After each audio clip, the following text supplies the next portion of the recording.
ሰላም ጤና ይስጥልኝ እንዴት ናችሁ? እንግዲህ ውድ ተመልካቾቼ ለዚህ ቻናል አዲስ ከሆናችሁ ሰብስክራይብ በማድረግ ቤተሰባችን እንድትሆኑ ቪዲዮውን እንድጀምሩ እንጠይቃለን።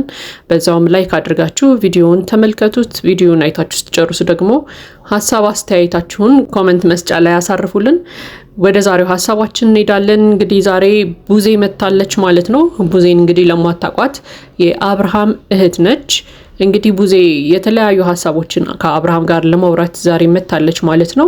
አብርሃምንም ቀጥራው ነበር። ያው የቀጠረችው እንግዲህ የአብርሃም ህይወት በጣም እያሳሰበኝ ነው፣ ቀጥ ያለ መስመር አልያዘም። ስለዚህ እስኪ አብርሃምን ላነጋግረውና የሚሄድበትን መንገድ እንዲያሳውቀኝ ብላ ነበር ማለት ነው ያገኘችው።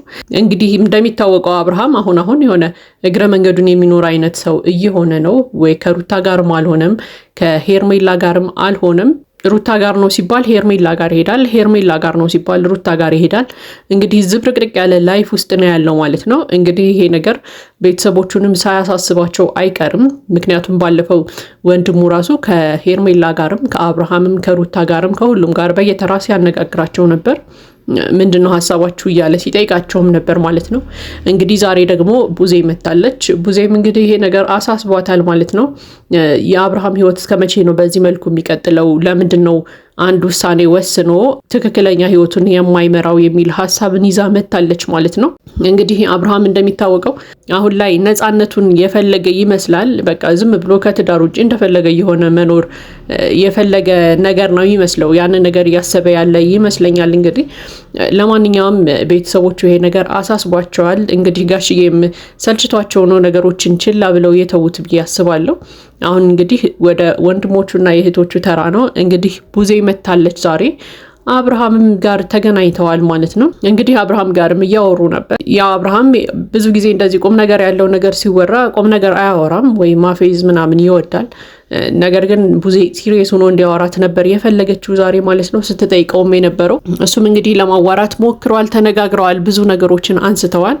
እንግዲህ ከሩታ ጋር ስላላቸው ህይወትም ተነጋግረው ነበረ። ያው ከሩታ ጋር መልሶ መሆን እንደማይፈልግ ነግሯታል ማለት ነው። ያበቃለት ጉዳይ እንደሆነ ማስረድቷታል። አሁን ላይ ከሄርሜላ ጋር ደስተኛ እንደሆነም በቃ ሰላም ያለው ኑሮ እየኖረ እንደሆነ ነግሯታል ማለት ነው።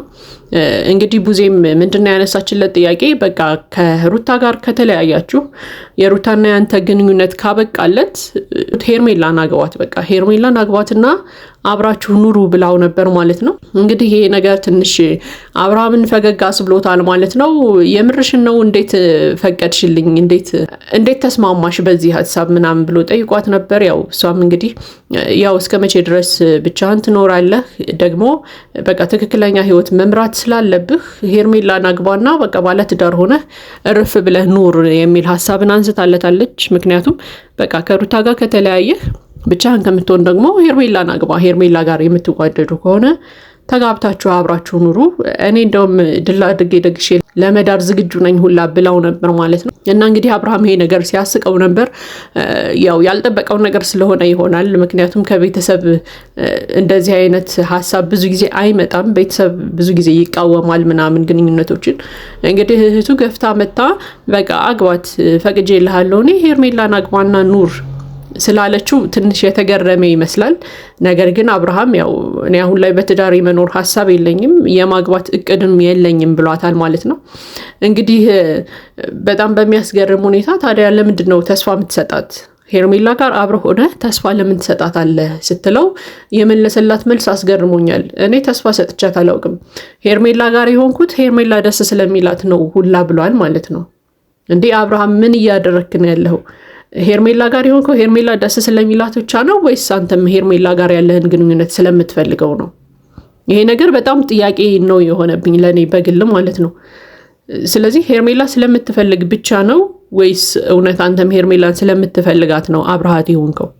ይሄን ነገር በደንብ ልትመልስልን ይገባል። እንደውም ሄርሜላ ራሱ ስትሰማ ይሄ ነገር ምን እንደሚሰማት ማወቅ ፈልጋለሁ። እና እንግዲህ ቡዜ ራሱ በጣም የተገረመች ይመስላል በዚህ መልሱ ማለት ነው። እና በቃ ከወደድካት አብራችሁ ኑሩ ተጋብታችሁ ስትለው በጭራሽ የማግባት ህልም የለኝም የማግባት እቅድ የለኝም በቃ ደስ ስለሚላት ሄርሜላ አብሬያት አለሁኝ ብለዋለች። እና እንደውም የሁላችንም ጥያቄ የሆነን አንድ ጥያቄ ጠይቀው ነበር ቡዜ።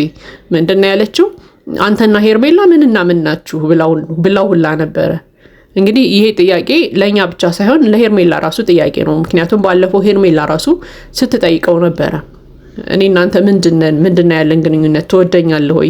ብዙ ሰዎች አንቺን አይወድሽም ዝም ብሎ ነው አንቺ ጋር ያለው ጊዜ ለማሳለፍ ነው ይሉኛል እና ምንድነው ግንኙነታችን ብላ ጠይቀው ነበር ሄርሜላ ታስታውሱ ከሆነ። አሁን ያንን ጥያቄ ቡዜ ጠይቀዋለች። ምንድነው ሪሌሽናችሁ? ምንድናችሁ አንተና ሄርሜላ ምንና ምን ናችሁ ብላ ጠይቀዋለች። እንግዲህ እንደዚህ ስትለው ያው ሄርሜላ ለኔ ብዙ ነገሬ ናት፣ እህቴ ናት፣ ፍቅረኛዬ ናት፣ እናቴ ናት፣ ሁሉም ነገሬ ናት ምናምን ሲላት ነበረ። ግን ዞር ብሎ ደግሞ ማግባት አይፈልግም። ሄርሜላ ማግባት አይፈልግም። እንደውም ጭራሽ ምንድነው ያለው? አይደለም እኔ አለ ሄርሜላ ራሱ የመጋባት ሐሳብ የላትም። በቃ ለጊዜው አብረን መሆን ብቻ ነው የምናስበው ምናምን ነው ያላት። ስለዚህ ወደፊትን ከሄርሜላ ጋር ጭራሽ እንደማያስብ ሁላ ነው የተናገረው። እንዴ ጋብቻ ኧረ ትቀልጃለሽ እንዴ ምናምን ሁላ ሲላት ነበር። ጭራሽኛ ጋብቻ አንፈልግም በቃ እኔም ሄርሜላም ሐሳባችን በቃ አብሮ መዝናናት፣ አብሮ መዋል፣ አብሮ አሪፍ ጊዜ ማሳለፍ ነው እንጂ ትዳርን አናስብም ምናምን ሁላ ሲል ነበር ማለት ነው። እውነት የሄርሜላ ሐሳብ ይሄ ነው? ሄርሜላ እኔ እንደዛ የምታስብ አይመስለኝም። ሄርሜላ እሺ ቢላትና ቢሳካ አብርሃምን አግብታ መኖር ነው የምትፈልገው እንጂ እንዲሁ ለመዝናናት ብቻ አይደለም አብርሃምን የቀረበችው። እንደውም አብርሃም ራሱ ይሄ ሐሳቡ ትክክል እንዳልሆነ ስለተሰማው ቡዜን እንደውም አንቺ ደግሞ እንደሌላ ሰው ልታጣይኝ ነው እንዴ ከሄርሜላ ጋር እንደዚህ አይነት ጥያቄ የምትጠይቅኝ ምናምን ሲላት ነበረ።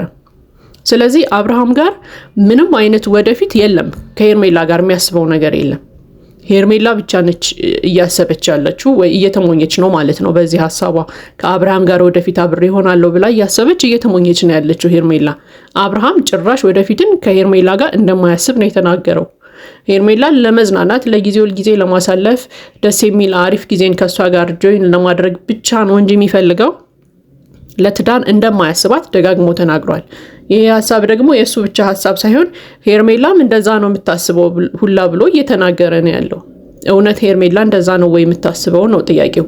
ሄርሜላስ ይሄንን ነገር ስትሰማ ምን ትላለች?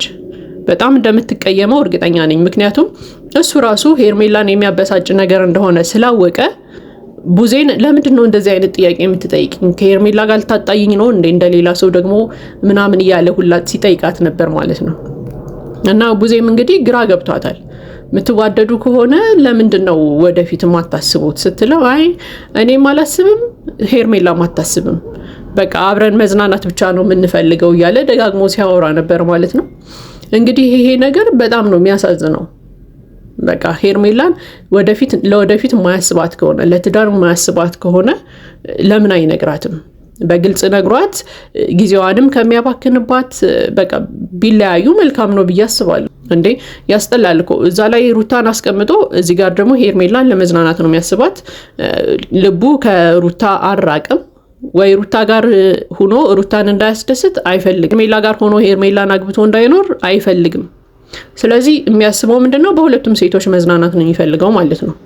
ስለዚህ ሄርሜላና ሩታ ናቸው አሁን ትልቁን ጨዋታ የምትጫወቱት። ሄርሜላ የማይፈልግሽ ከሆነ ለወደፊት ካንቺ ጋር ሐሳብ ከሌለው ካሁኑ መራቅ ነው ያለብሽ ከዚህ ሰው። ካሁኑ ከአብርሃም መራቅ ነው ያለብሽ። ሄርሜላ ምንም የሚጠቅምሽ ሰው አይደለም። በቃ አንቺን ለመዝናናት ብቻ ነው የሚያስብሽ። ይሄንን ነገር በግልጽ ተናግሯል። ስለዚህ አንቺ መዝናኛው ብቻ ስለሆንሽ እንደዚህ ደግሞ መሆን የለበትም። አንቺ ለራስሽም ክብር ሊኖርሽ ይገባል። ከአብርሃም መራቅ አለብሽ። አብርሃም ደግሞ ወደ ሩታ መመለስና በትዳርህን ይዘህ መኖር የምትፈልግ ከሆነ ካሁኑ ወደ ትዳርህ መመለስ ነው ያለብህ። በቃ ልጅህንም ሚስትህንም እየተንከባከብክ መኖር ነው ያለብህ። ስለዚህ ይሄንን ነገር አጥብቀህ ያዘው። በቃ ሩታም እኮ ይቅርታ እየጠየቀች ነው። ስለዚህ መግደርደርም አያስፈልግህም። ይቅርታዋን ተቀብለህ ከሩታ ጋር ከሆነ ትዳር የምትፈልገው ከሩታ ጋር መኖር አለብህ ማለት ነው።